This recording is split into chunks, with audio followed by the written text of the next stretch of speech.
का सेकेंड। देखिए पूंजी वस्तन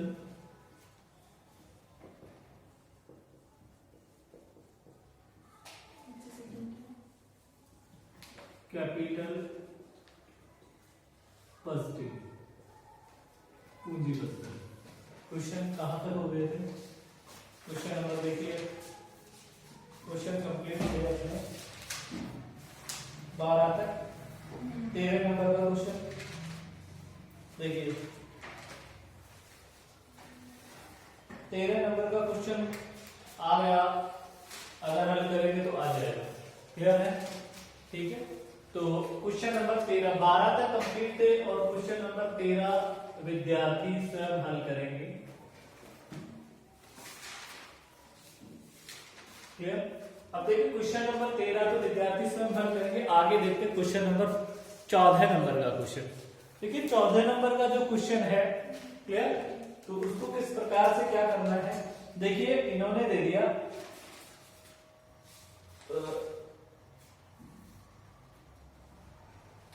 कैलकुलेट एनपीवी, क्वेश्चन नंबर 14 है।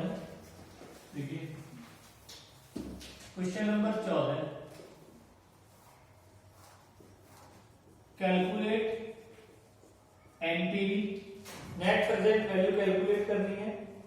और इन्होंने कह दिया कि two machines X and Y, two machine X and Y, दो मशीन है एक्स और वाई, ईच कॉस्टिंग, प्रत्येक की लागत 50,000 है। ठीक है, उसके बाद इन्होंने दिया अर्निंग आफ्टर टैक्सेशन,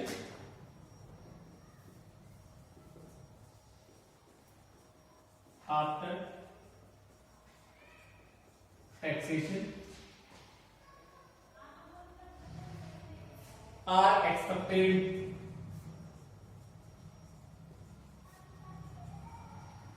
ठीक है, और ईयर दे दिया फर्स्ट, सेकंड, थर्ड, फोर्थ और 5। क्लियर? और यहां पे दे दिया इन्होंने मशीन एक्स का,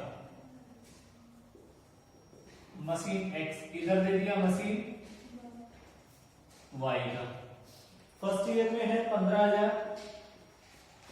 20,000, 25,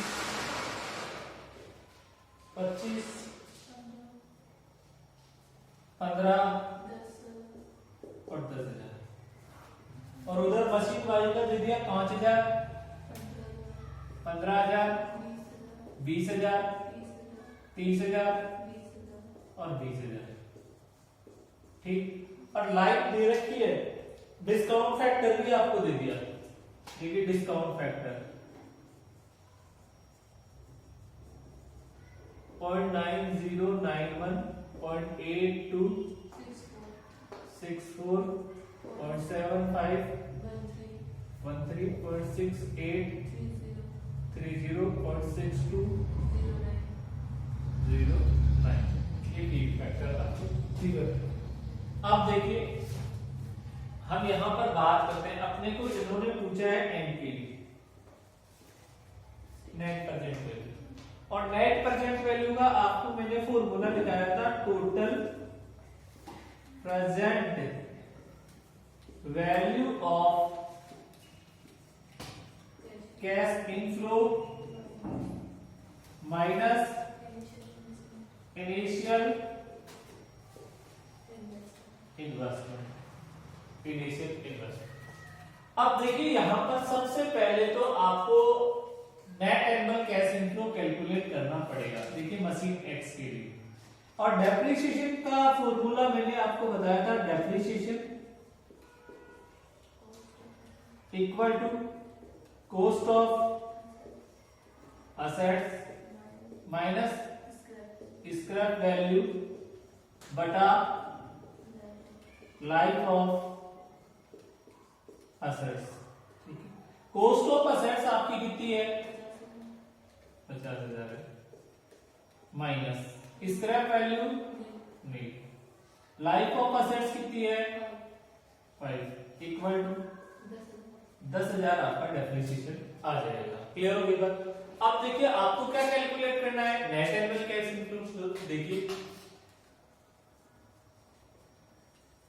कैलकुलेशन ऑफ नेट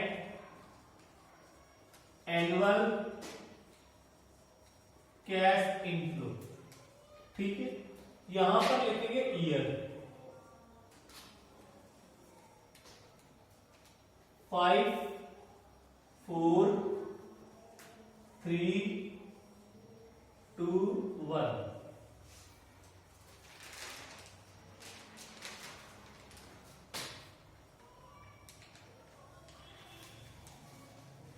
ठीक है, ईयर लिख दिया। ठीक है, अब यहां आपको देखिए अर्निंग आफ्टर टैक्स दे दिया, इसका मतलब आपको यहां पर ईएटी इन्होंने दे दिया। अगर ईएटी देखिए केवल हम मशीन कौन सी की बात कर रहे हैं, मशीन एक्स का हल कर रहे हैं। ठीक है, तो मशीन एक्स का देखिए ईएटी कितना है 15,000 20,000 20,000 25,000 25,000, फिर उसको आपको दे रखा है 15,000, फिर आपको दे रखा है कितना 10,000। अब आपको मशीन एक्स का डेप्रिसिएशन मशीन एक्स का भी 10,000 आएगा और मशीन वाई का भी 10,000। क्यों आएगा? क्योंकि ईच कॉस्टिंग कितनी है, दोनों एक्स और वाई मशीन की लागत तो कितनी दे रखी है 50,000 की दे रखी है, तो डेप्रिसिएशन कितना आएगा 50,000। अब इसमें हम क्या करेंगे, ऐड करेंगे क्या डेप्रिसिएशन।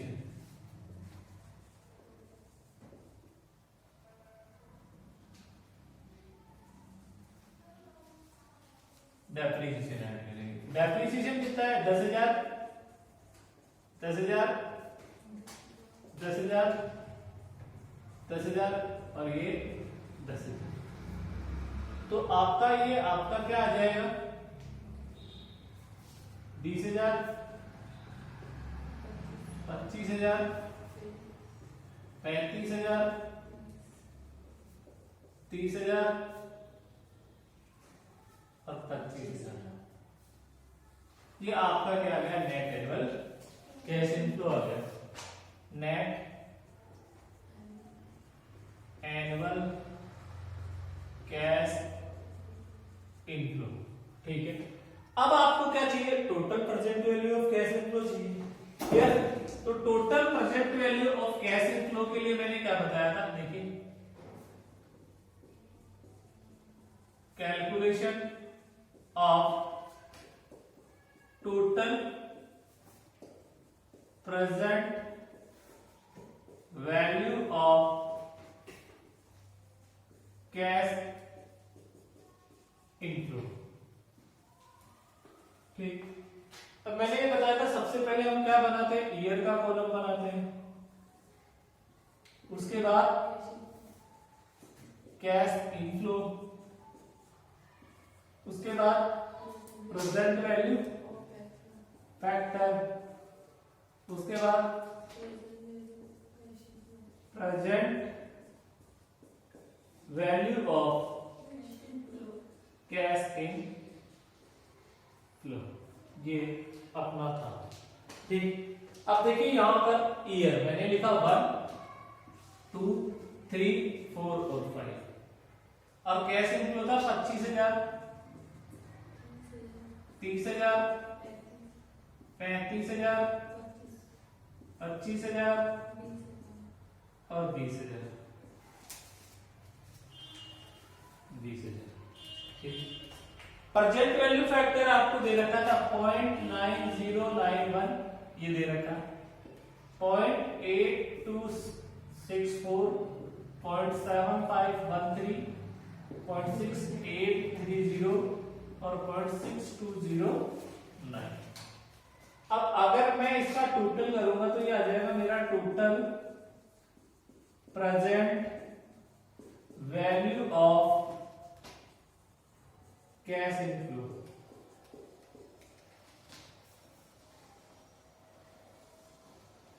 देखिए मल्टीप्लाई कीजिए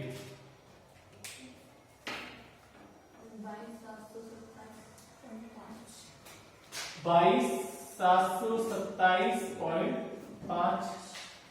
उसके बाद 30,000 इंटू 0.8264 24,792।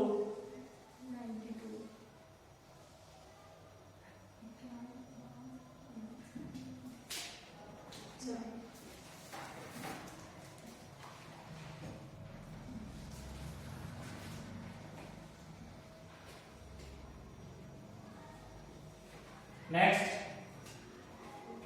35,000 इंटू 2629 5.5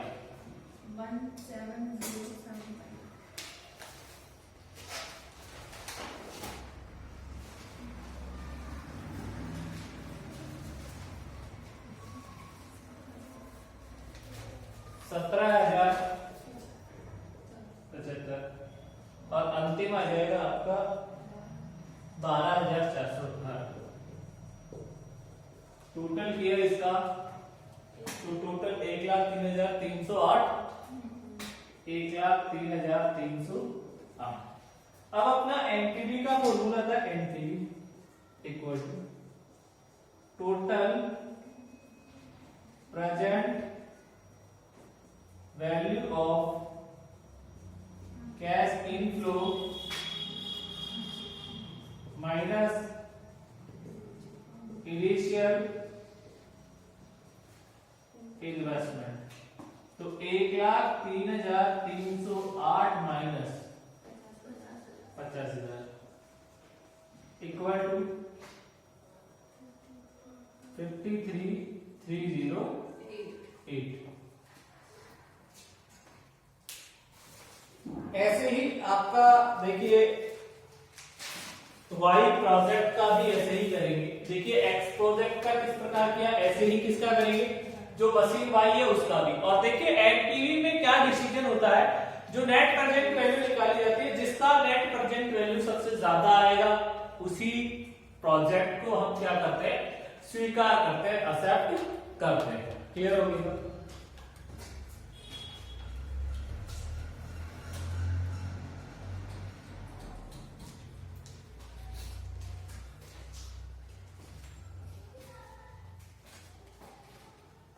तो प्रोजेक्ट वाई तो ऐसे ही हल कर लेंगे आप।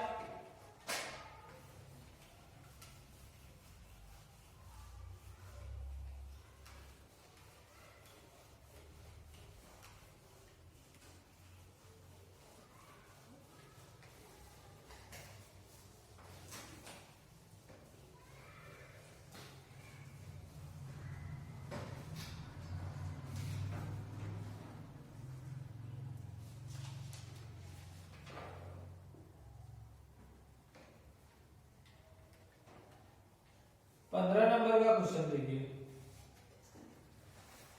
Question number 15।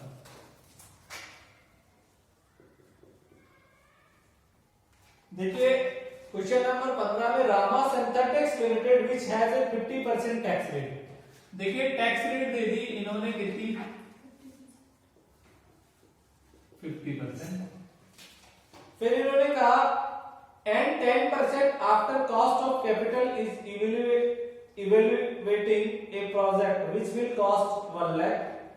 ठीक है, जो प्रेजेंट वैल्यू फैक्टर है उसकी रेट इन्होंने क्या दे दी, प्रेजेंट वैल्यू फैक्टर वो कितना है, 10% है।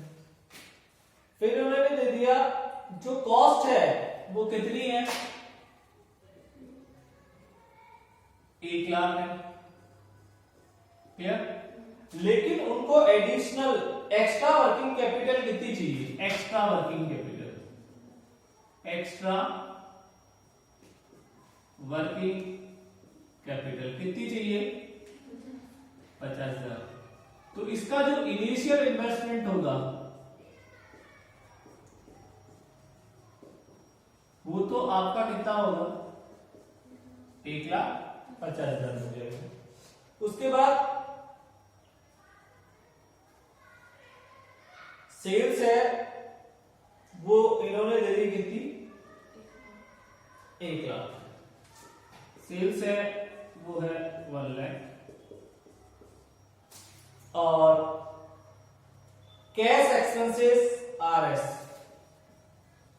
कैश एक्सपेंसेस वो है 30,000। What is the net present value? What is the NPV? यही है क्वेश्चन।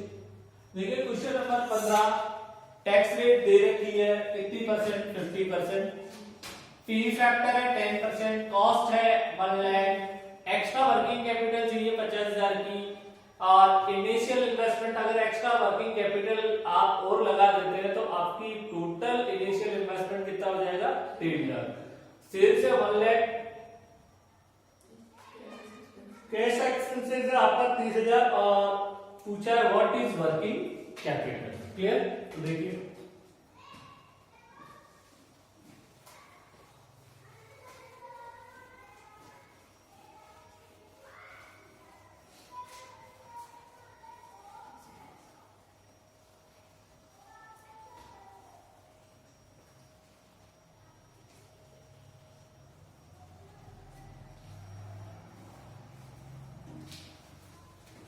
देखिए लाइफ इसमें 5 ईयर दे रखी है ना, लाइफ ऑफ असेट्स 5 ईयर। सबसे पहले तो देखिए आपको कैलकुलेट करना पड़ेगा, calculation of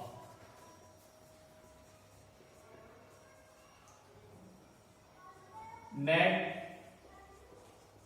annual cash inflow, net annual cash inflow आपको कैलकुलेट करना पड़ेगा। ठीक है, अब नेट एनुअल कैश इनफ्लो कैसे कैलकुलेट करेंगे? अपना फॉर्मेट मैंने बताया था। सबसे पहले हम क्या लिखते हैं? सेल्स। सेल्स में से हम क्या घटाते हैं? Operating expenses including depreciation. फिर आपका क्या आ जाएगा? Earning before tax. उसमें से हम क्या घटाते हैं? टैक्स। तो आपका क्या आएगा? EAT। ऐड क्या करेंगे? डेप्रिसिएशन। तो आपका क्या आएगा? Net annual cash inflow आएगा। Net annual cash inflow आएगा। और डेप्रिसिएशन का क्या फॉर्मूला होता है?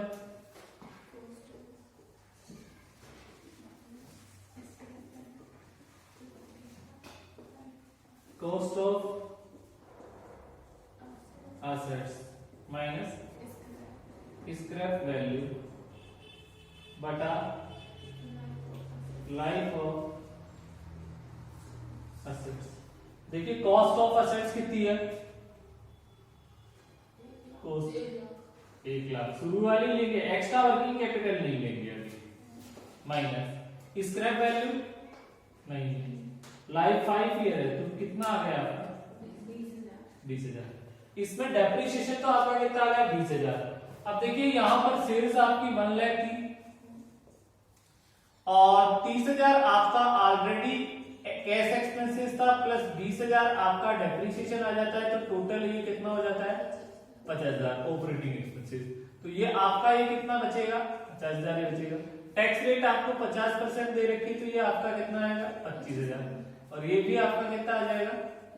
25,000। भाई 50% टैक्स गया, 50,000 में से 25,000 गए तो बचे 50,000 का 50% 25,000, और 50 में से 25 गए तो 25,000। EAT आ गया अर्निंग आफ्टर टैक्स। अब इसमें डेप्रिसिएशन आपका कितना आएगा? 20,000।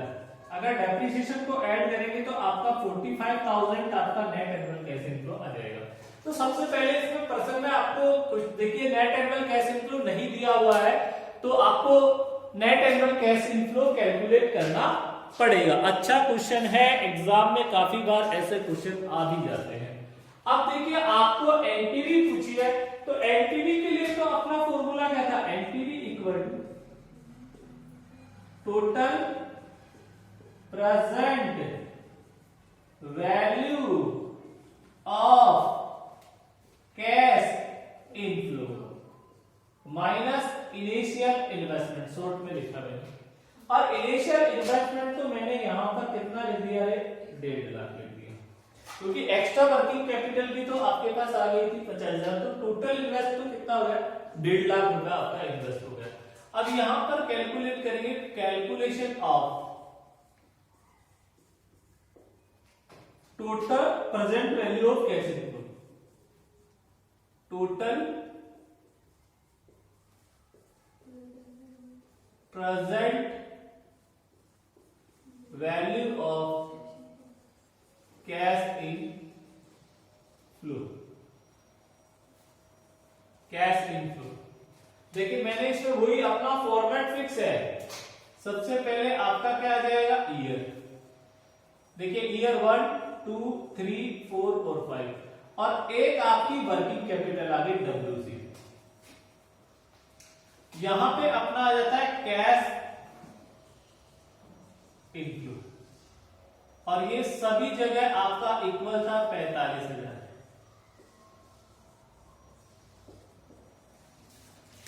पांच साल के लिए, और वर्किंग कैपिटल यहां थी आपकी 50,000। क्लियर होगी बात।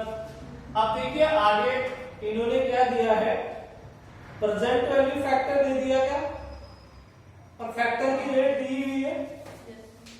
हाँ तो देखिए ये प्रेजेंट वैल्यू फैक्टर और ये 10% है, तो 0.9091, 0.826, 4, 0.753,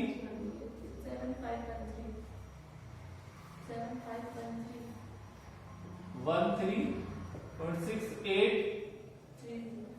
30.6209। और ये जो 5 ईयर का ही है वही किसके सामने आ जाएगा, वर्किंग कैपिटल के सामने, 0.6209।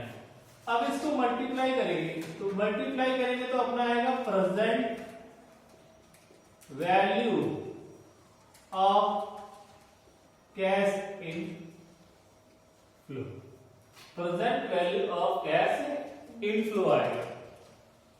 देखिए मल्टीप्लाई कीजिए, 45,000 इंटू 0.9091,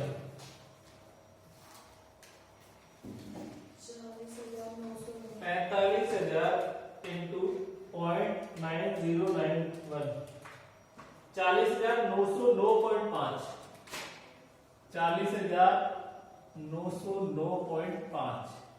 उसके बाद देखिए 45,000 इंटू 0.8264, 37,188। उसके बाद 45,000 इंटू 0.7513, 33,808.5, 45,000 इंटू 0.6830, 30735, और 45,000 इंटू 0.6209,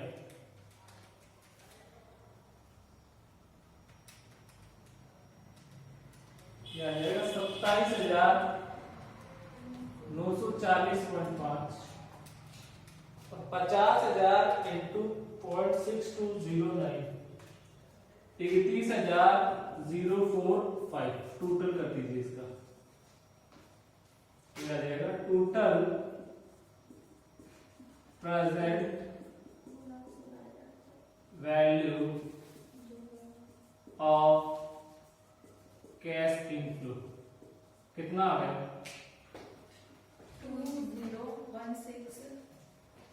2016 6.8।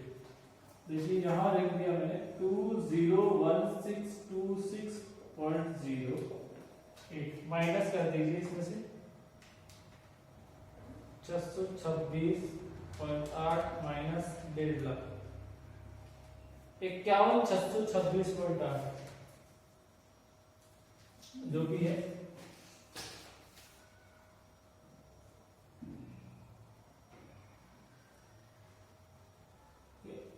0.5 ही तो आएगा ये आ जाएगा 51,626.5 आपका आंसर आ जाएगा। ठीक, तो ये इस प्रकार से आपको क्वेश्चन को हल करना है। अच्छा क्वेश्चन था, काफी बार ये एग्जाम में भी आता है।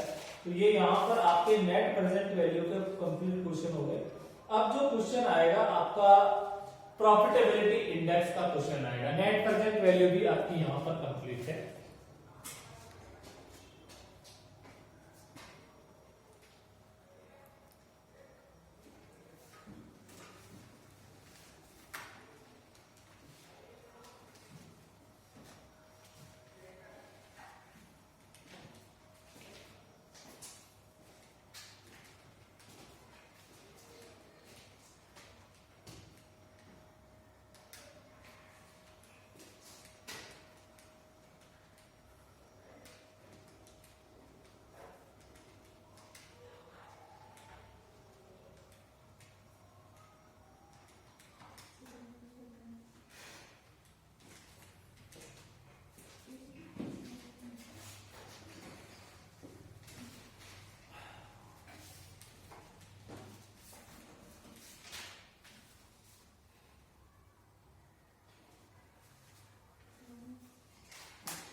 सोलह नंबर का क्वेश्चन देखो।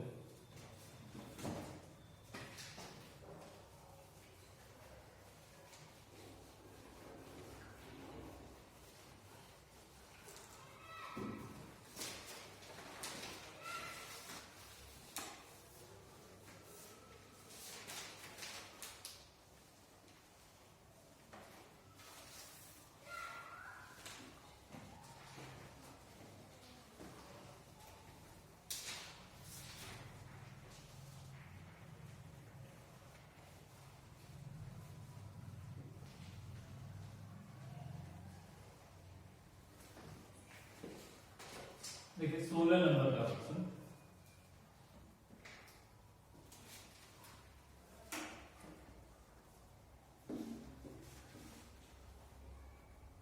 ठीक है। अब 16 नंबर का जो क्वेश्चन है वो क्या कह रहा है, देखिए इनिशियल कैश आउटले आपको दे दिया। देखिए इनिशियल कैश आउटले, इसका मतलब इनिशियल इन्वेस्टमेंट आपको कितना दे दिया, 1 लाख क्वेश्चन में गिवन है। उसके बाद इन्होंने दे दिया cash inflow, cash inflow, cash inflow दे दिया इन्होंने, इनफ्लो 40,000, 30,000, 50,000, 20,000, ठीक है। 4 ईयर का कैश इनफ्लो दे दिया और प्रेजेंट वैल्यू फैक्टर कितना दे दिया, प्रेजेंट वैल्यू फैक्टर रेट दे दी आपको कितनी, 10%। क्लियर। उसके बाद आपसे पूछा calculate profit ability index, pi पूछा है, प्रॉफिटेबिलिटी इंडेक्स। और प्रॉफिटेबिलिटी इंडेक्स के लिए मैंने ये बताया था कि जो नेट प्रेजेंट वैल्यू होती है उसी फॉर्मूले को बटे में लिख देते हैं, total present value of cash inflow बटा इनिशियल इन्वेस्टमेंट। देखिए profitability index,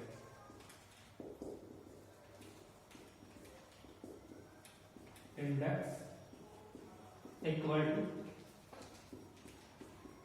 total present value of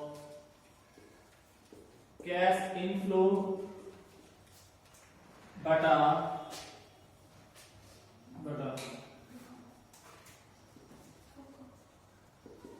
initial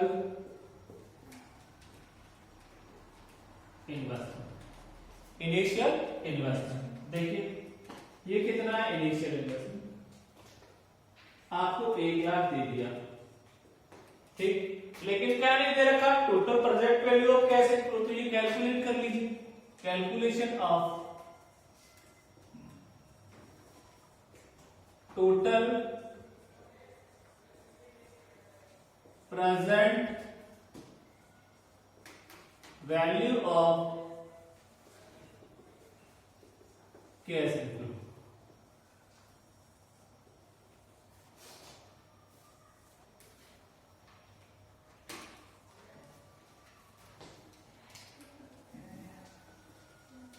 यहां पर ईयर आ जाएगा, यहां आपको कैश इनफ्लो आएगा, प्रेजेंट वैल्यू फैक्टर आएगा,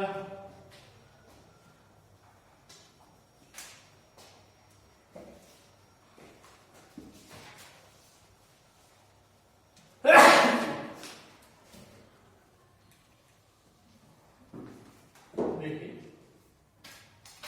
ईयर आ जाएगा, और ईयर आपको 1 2 3 और 4 दे देता है। Cash inflow, present value factor ये 10% दे रखी है, और यहां पर आ जाएगा आपका प्रेजेंट वैल्यू ऑफ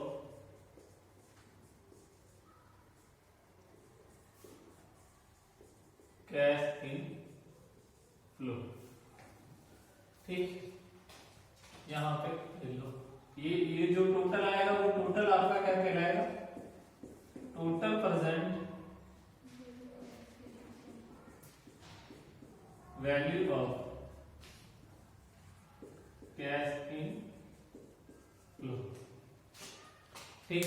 अब देखिए कैश इनफ्लो दे रखा है 40,000, 30,000,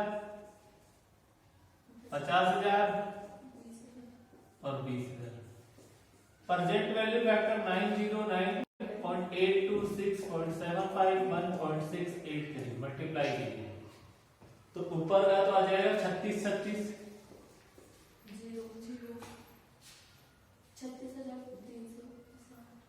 36 0 36,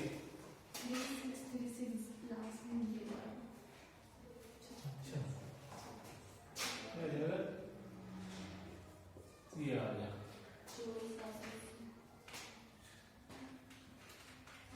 24,780। नेक्स्ट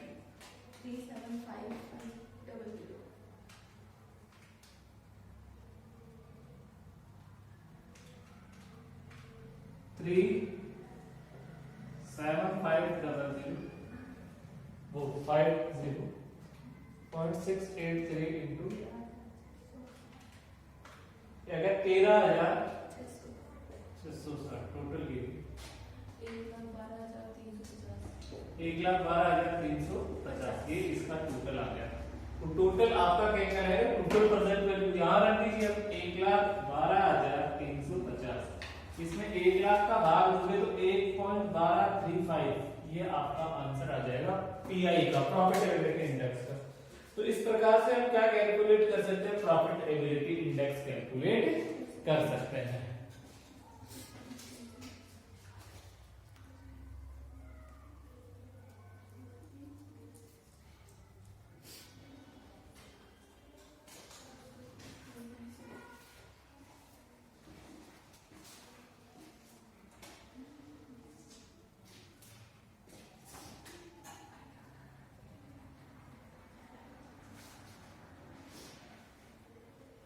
अब देखिए इसके बाद आपका टॉपिक चलेगा IRR, internal rate of return.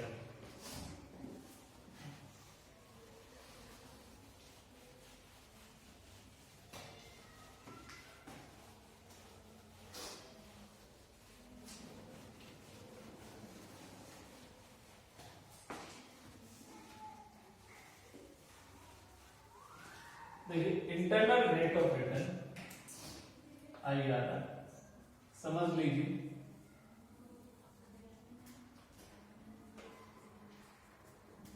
Internal rate of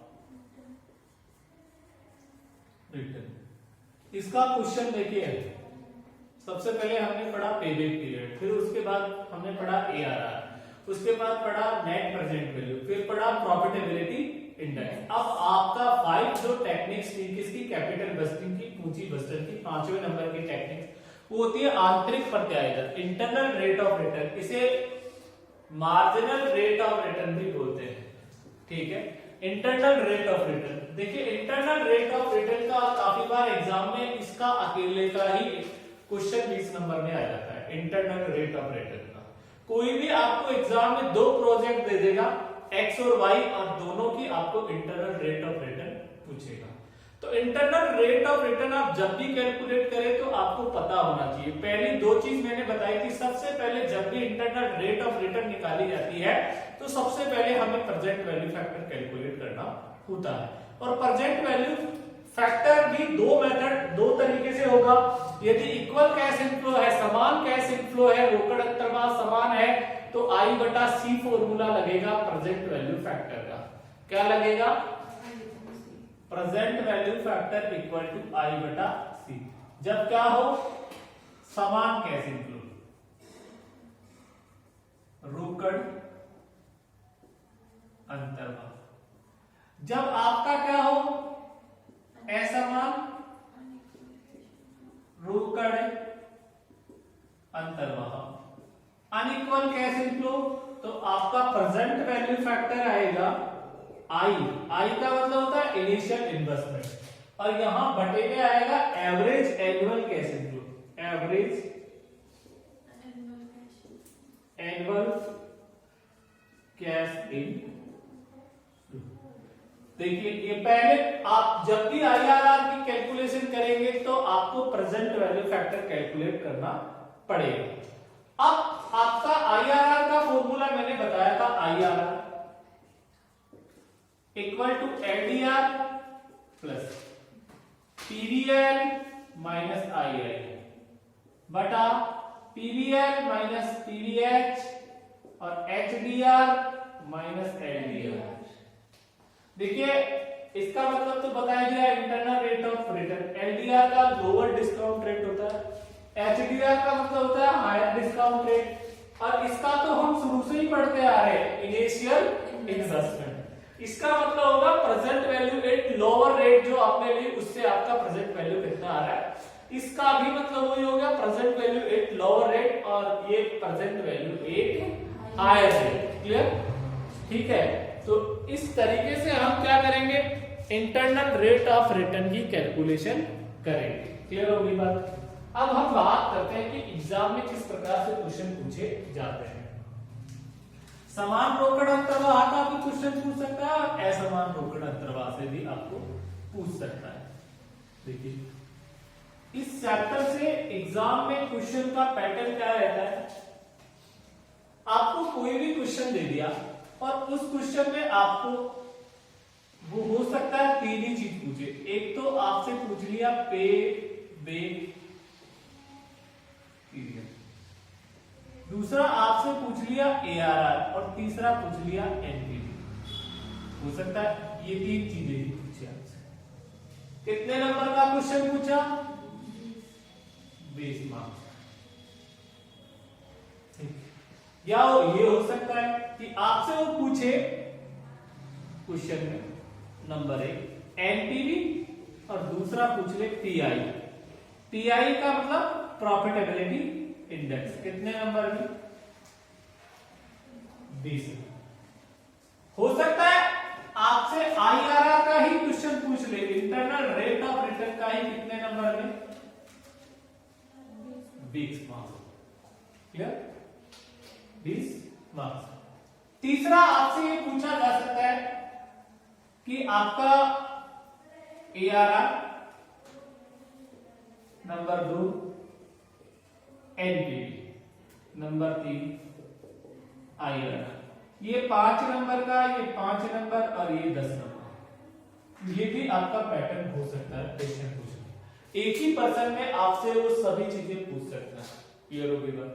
और ये जरूरी नहीं कि केवल 3 ही पूछ रहा है, अगर डायरेक्ट कैश इनफ्लो दे रखा है तो हो सकता है 4 चीज 5 चीज भी आपसे वो पूछ सकता है। क्लियर होगी बात। तो इस प्रकार से आपके जो कैपिटल बस्टिंग से एग्जाम में क्वेश्चन, मैंने मेथड तो सारे करा दिए, प्रीवियस पीरियड भी करा दिया, एआरआर भी करा दिया, एनपीवी भी करा दिया, प्रॉफिटेबिलिटी इंडेक्स भी करा दिया, और आईआरआर आपका जो चलेगा, जो नेक्स्ट क्लास होगी उसमें आईआरआर ही पढ़ेंगे। ये थोड़ा हल्का सा टफ तो है, लेकिन आप प्रैक्टिस करेंगे तो आपको टफ नहीं लगेगा।